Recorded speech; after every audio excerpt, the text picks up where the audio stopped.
ಪ್ರತಿಯೊಬ್ಬರ ಜೀವನದಲ್ಲೂ ಪ್ರೀತಿ ಅನ್ನೋದಾಗಿರುತ್ತೆ. ಆ ಪ್ರೀತಿ ನನ್ನ ಲೈಫಲ್ಲೂ ಬರುತ್ತೆ ಅಂತ ನಾನು ಅಂದ್ಕೊಂಡಿರಲಿಲ್ಲ.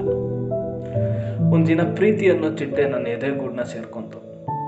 ಆದರೆ ಆ ಕ್ಷಣಕ್ಕೆ ನನಗೆ ಗೊತ್ತಿರಲಿಲ್ಲ ಆ ಚಿಟ್ಟೆ ಆಯಸ್ಸು ತುಂಬ ಕಡಿಮೆ ಅಂತ. ನನ್ನ ಮಲಗಿದ್ರು, ಎಚ್ಚರ ಇದ್ರು, ಅವಳೇ ನನ್ನ ಆಲೋಚನೆ. ಅವಳಿಂದನೇ ತಿಳ್ಕೊಂಡಿದ್ದು ಪ್ರೀತಿ ಅಂದರೆ ಏನು, ಜೀವನ ಅಂದರೆ ಏನು, ಸಂತೋಷ ಅಂದರೆ ಏನು ಅಂತ. ಪ್ರೀತಿ ಅಂದರೆ ನಂಬಿಕೆ. ಆದರೆ ಯಾರೋ ಹೇಳಿದ ಮಾತನ್ನ ಕೇಳಿಕೊಂಡು ಅವಳ ಹತ್ರ ಜಗಳ ಮಾಡಿಕೊಂಡೆ. ಅವಳ ಮನ್ಸಿಗೆ ನೋವು ಮಾಡಿದೆ. ಅವಳಿಗೆ ನನ್ನ ಮೇಲಿದ್ದಂಥ ನಂಬಿಕೆನೂ ಹೋಗೋ ಹಾಗೆ ಮಾಡಿಕೊಂಡೆ. ಅದಾದಮೇಲೆ ಅವಳು ನನ್ನ ಜೀವನದಿಂದ ತುಂಬ ದೂರ ಹೋಗ್ಬಿಟ್ಲು. ಆದರೆ ಅವಳು ಒಂದಿನ ಅಂದ್ಲು, ಐ ಲವ್ ಯು ಚಂದು ಅಂತ.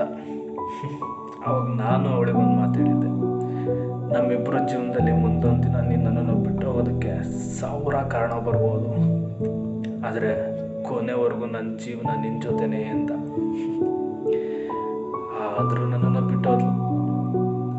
ನಿಜವಾದ ಪ್ರೀತಿ ಯಾವತ್ತೂ ಪರ್ಫೆಕ್ಟ್ ಆಗಿರಲ್ಲ.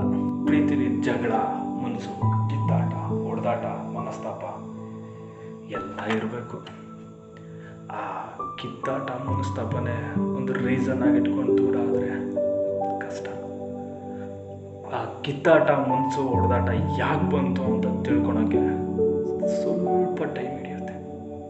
ನಿಜವಾದ ಪ್ರೇಮಿಗಳು ಆ ಸಮಯ ಬರೋ ತನಕ ಕಾಯಬೇಕು.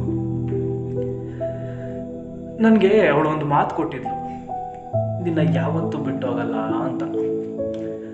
ಅದೊಂದು ಕಾರಣಕ್ಕೋಸ್ಕರನೇ ಅವಳು ಬರೋದನ್ನೇ ಎದುರು ನೋಡ್ತಾ ಇದ್ದೀನಿ. ಸಮಯ ಮೆಲ್ಲನೆ ಸರಿತಿದೆ. ನನ್ನ ದೇವತೆ ಮತ್ತೆ ತಿರುಗಿ ಬರ್ಬೋದು ಅನ್ನೋ ಒಂದು ಕಾರಣಕ್ಕೋಸ್ಕರ ಅವಳ ದಾರಿನೇ ಎದುರು ನೋಡ್ತಾ ಇದ್ದೀನಿ. ಆದರೆ ಅವಳು ಬಿಟ್ಟೋಗಿದ್ದಾಳೆ ನನ್ನನ್ನು ಅನ್ನೋ ಒಂದೇ ಒಂದು ನೋವು ತುಂಬ ಕಠಿಣ. ಅಂಥ ಸಂದರ್ಭದಲ್ಲಿ ಅವಳ ನಗು, ಅವಳ ಮುನ್ಸು, ಅವಳ ಕಿತ್ತಾಟನ ನೆನೆಸ್ಕೊಂಡು ಆ ಕಠಿಣ ನೋವನ್ನು ಮರೀತಾ ಇದ್ದೀನಿ. ಒಂದಿನ ನಾನು ಅವಳು ಒಂದಾಗುವಂಥ ಸಂದರ್ಭ ಬಂದೇ ಬರುತ್ತೆ. ನನ್ನ ಆ ದೇವತೆ ನನ್ನ ಜೀವನದಲ್ಲಿ ಮತ್ತೆ ಬರ್ತಾಳೆ ಅನ್ನೋ ಒಂದೇ ಒಂದು ಕಾರಣಕ್ಕೋಸ್ಕರ ಅವಳಿಗೋಸ್ಕರ ಕಾಯ್ತಾ ಇದ್ದೀನಿ. ನಾನು ಇದನ್ನೆಲ್ಲ ಈ ಡೈರಿಲಿ ಏನಕ್ಕೆ ಬರೀತಾ ಇದ್ದೀನಿ ಅಂತಂದರೆ, ನನ್ನ ಚಿಟ್ಟೆ ಆಯಸ್ಸು ನನ್ನ ಆಯಸ್ಸಷ್ಟೇ ಜಾಸ್ತಿ ಅಂತ ಹೊರಗಿನ ಪ್ರಪಂಚಕ್ಕೆ ಗೊತ್ತಾಗಲಿ ಅನ್ನೋ ಒಂದೇ ಒಂದು ಕಾರಣಕ್ಕೋಸ್ಕರ ಬರೀತಾ ಇದ್ದೀನಿ. ಇಂತಿ ಚಂದು.